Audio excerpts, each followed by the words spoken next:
Hey guys, it's Nav6Mate from YouTube, Nav6Mate from PSN, Navmania anywhere, the Maniac everywhere. Here with another shoe review, performance review you could say, of the Under Armour G-Torches 2. Let's first start off with the traction, as this is one of the most key elements of any shoe, basically. This traction. Okay, I have a lot of words for this one. Okay, so when I first got the shoe, well, you can see the dirt here, but that was me, of course. But when I first got the shoe, I thought these, like, you can see diamonds, right? Focus. So you can see the diamonds, and oh, sorry about that. But you can see the diamonds, and you can see it's textured. You can see that it's pliable, right? I don't know. Let's see. I don't know. Okay, I think you could see me flap it, and it goes back to shape. So you can see it's very pliable. I thought this was okay. I'm sorry. I thought this was going to be very good. I thought it would grip the floor well. As you can see, this is wood, but this is just for fun. It looks like it grips pretty well here. But when I played my high school, it has rubber floor. It's oldie style, I know, very old style, but it's a rubber floor, and this was having problems on it. Honestly, this was having problems. It was hard to keep up. I was slipping a lot.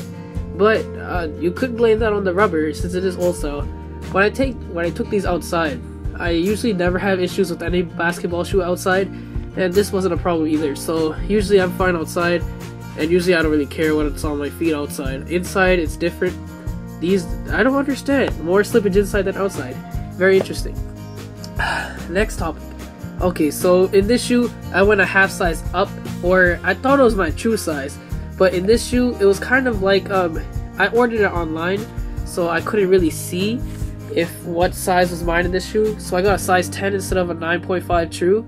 I'm 9.5 in true, true size 9.5. And I got a 10 because I thought maybe I would need a little room.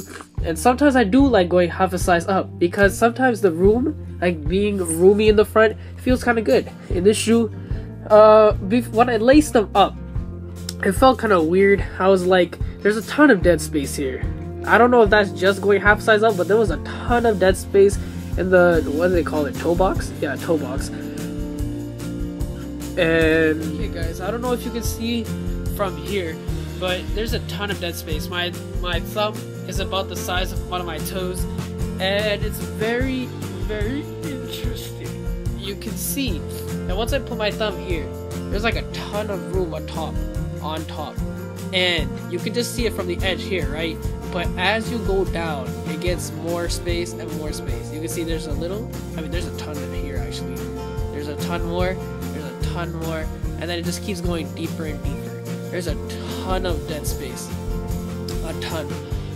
So that might actually be good for wide footers, as the base is kind of wide too. Along with this material, along with the nice leather, it's wide, so that might be good for wide footers. I would recommend trying them on.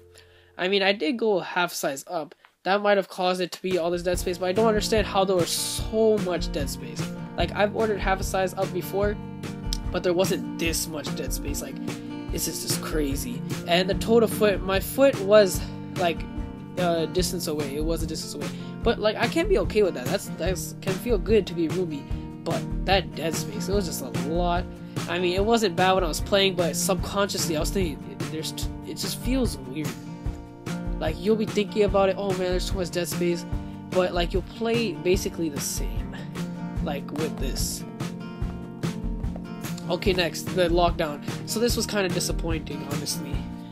You can see, I guess they call it a heel counter, or whatever they call it, heel, I don't know. It has the Under Armour logo. The thing that disappointed me was I don't understand why it didn't work. Like, my foot would like slip up, like I would run, it would go up and down, up and down, up and down, like a galloping horse, you could say. But I kept retying my laces at times, like sometimes in between drills, getting water, like during like practices, basketball practices. In addition, like I had to keep tying. It kept getting loose, like this part just kept feeling loose every time. I would tighten them hard, and good thing that the padding made sure that the lacing didn't hurt, because there was enough padding to make sure my tight lacing didn't hurt. But it just kept going galloping. It might last, like the tightness might last for maybe 15 seconds, but after that it was just man. It just felt like it was just jumping out every time. I did not like that feel. I mean, even though I did want to go a half size up, people who like the extra room in the front, they shouldn't be negatively affected in their heel counter. Like, that doesn't make sense. I mean, I don't mind tightening my laces tighter in order to get the extra room here and a good heel lockdown here.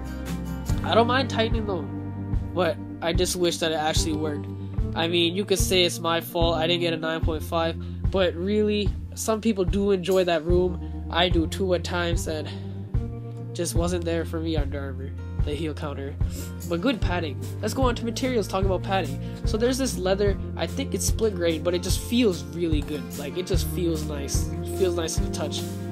This leather is just nice. It's just, oh man, it's just nice. There's like a second layer on the bottom, like underneath layer, and it's also nice how it's kind of individualized. Like, these two flaps are separated from this flap.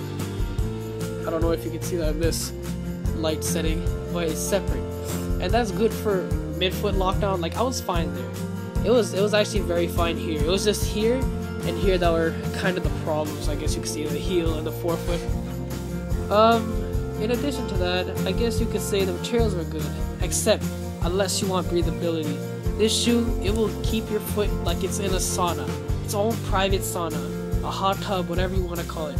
That's my reference, my illusion, you could say. But it's not an illusion, I guess. But haha. But there's not that much breathability. My feet got soaked some practices and games, but not all games. This is just interesting right here.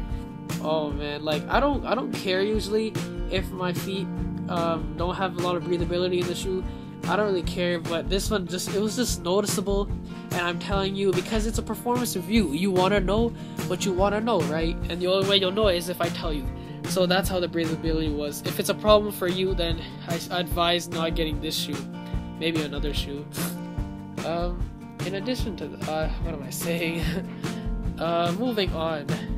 Another thing I guess I could mention is the support. I didn't I didn't slip in the midfoot.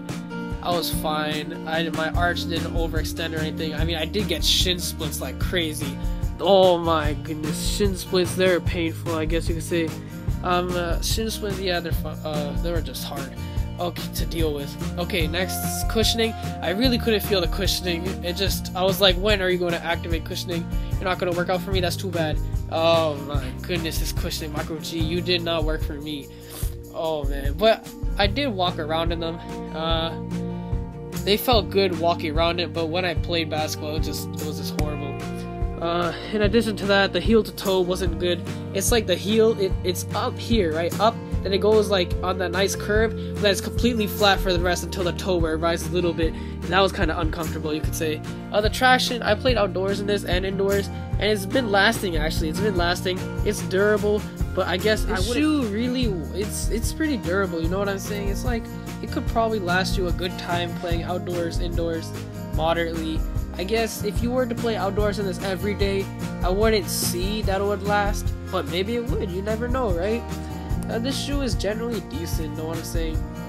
As again, like, if I didn't say this already, the wide base is like, a wide base is good if you want to stomp and pop, but it is where the material, when the material of the upper, when it extends wide and creates more space for your foot and the forefoot, that's when it might get a little bad.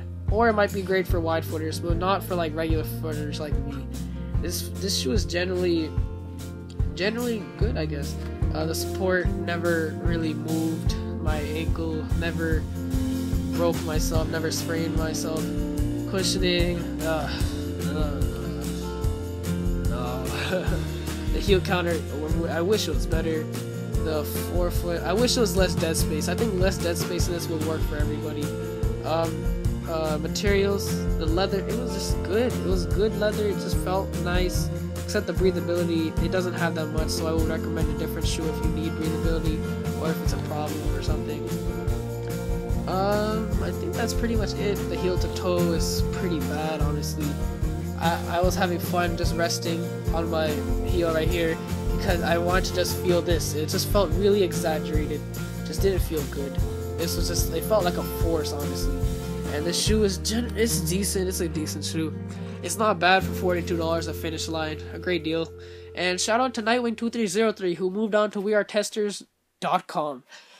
He's a YouTube shoe reviewer who basically inspired me to help out the community in a way of helping them select a shoe they like. I mean, you may have seen my previous shoe review. What was it? I forgot. No. Oh, okay. That was just a regular shoe review. The Kobe 8 Pit Viper. Just a regular look at. This is a performance review that Nightwing2303, aka We Are Testers, he inspired me to make this. I want to help out the community with their shoe choices, I guess you could say. Since I like shoes too. He likes shoes, you know what I'm saying? Maybe one day he can help me out by giving me constructive criticism, helping me out like that. And that'd be great. But he is my inspiration for shoe reviews, you could say. And yeah, Pancake Genius too, they're going at it really tough. And that's it basically. Thank you, Nightwing. Thank you, Kick Genius. That's it. This shoe is pretty decent. It's not bad. It could be better. Do not go a half size up. Please don't do it. Don't do it. Go true, maybe lower, or if you're a wide footer, please try it on if you can.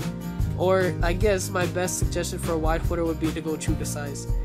Thank you for watching. It's Nav6 made for YouTube, Nav6 made for PSN, Nav anywhere, the Maniac everywhere. Bye.